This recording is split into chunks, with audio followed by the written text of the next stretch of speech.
Hello everyone, কেমন আছো তোমরা সবাই? দিনটা ছিল দুর্গাপুজোর দশমী। ভোর 5টায় বেরিয়েছিলাম ঠাকুর দেখতে, আমি, আমার দুই মা, আমার বাবা আর শুভজিৎ। ভোর 4টেই আমাদের বেরোনোর কথা ছিল, কিন্তু বৃষ্টি এসে যাওয়ার জন্য 1 ঘন্টা লেট হয়ে যায়। চুচুড়ার বেশ কয়েকটা ঠাকুর বাবা মায়েদের দেখাতে নিয়ে এসেছি। প্রথমেই পৌঁছে গিয়েছিলাম আজাদ হিন্দ ক্লাবের ঠাকুরটা দেখতে। এখানের এবারে থিম ছিল মহেঞ্জোদারো। প্যান্ডেলটা পুরোটাই ইট বালি সিমেন্ট দিয়ে তৈরি করা হয়েছে। এক নিমেষেই যেন মনে হলো ঠাকুর দেখতে দেখতে কোনো ঐতিহাসিক স্থানে চলে এসেছি। কিন্তু বেশিক্ষণ দাঁড়িয়ে ভালোভাবে আর দেখা হয়নি, তখনই শুরু হয় বৃষ্টি। সেই দিন ঠাকুর দেখতে বেরিয়ে বৃষ্টির জন্যই আমাদের অনেকটা সময় নষ্ট হয়ে গিয়েছিল। প্যান্ডেলের ভিতরটিতেও অসম্ভব সুন্দর কাজ করা আছে। এই যে এটাই হলো প্রতিমা। বাইরে কমে গেছে বৃষ্টি, আবারও বেরিয়ে পড়েছি। এটা যে একটা দুর্গাপুজোর প্যান্ডেল তৈরি করা হয়েছে সামনে থেকে দেখে একদমই বোঝা যাচ্ছে না। এখানে দেখো আবার একটা সুন্দর পাতকুয়া বানানো হয়েছে। আমি আবার একটু এগিয়ে দেখছিলাম কতটা গর্ত করেছে। এত সুন্দর একটা প্যান্ডেল দেখে বাবা মায়েদের নিয়ে চলে গিয়েছিলাম কারবালা মোড়ের তৈরি হওয়া প্যান্ডেল পুরীর জগন্নাথ মন্দির দেখাতে। এটার সেদিন আর ভিডিও করিনি, কারণ তার আগের দিন গিয়ে আমি দেখে এসেছিলাম আর তোমাদেরও ভিডিও দেখিয়েছিলাম। এরপর চুচুড়ার আরো একটা প্যান্ডেল দেখে আমরা চলে যাব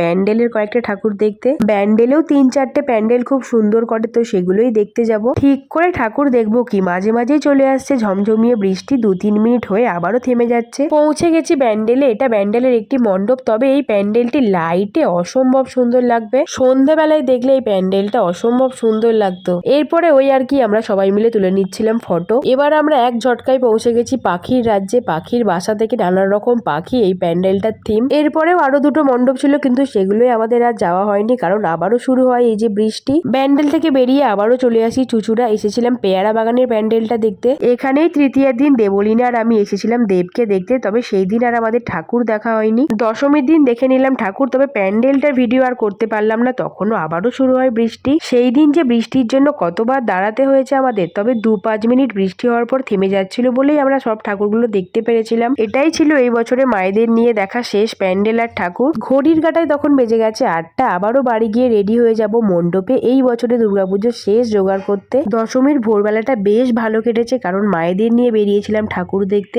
এই ছিল আমাদের দশমীর ভোরে ঠাকুর দেখা। এরপর শাশুড়ি মাকে বাড়িতে নামিয়ে আমার ডার্লিংকে আদর করে চলে গেলাম বাড়ি।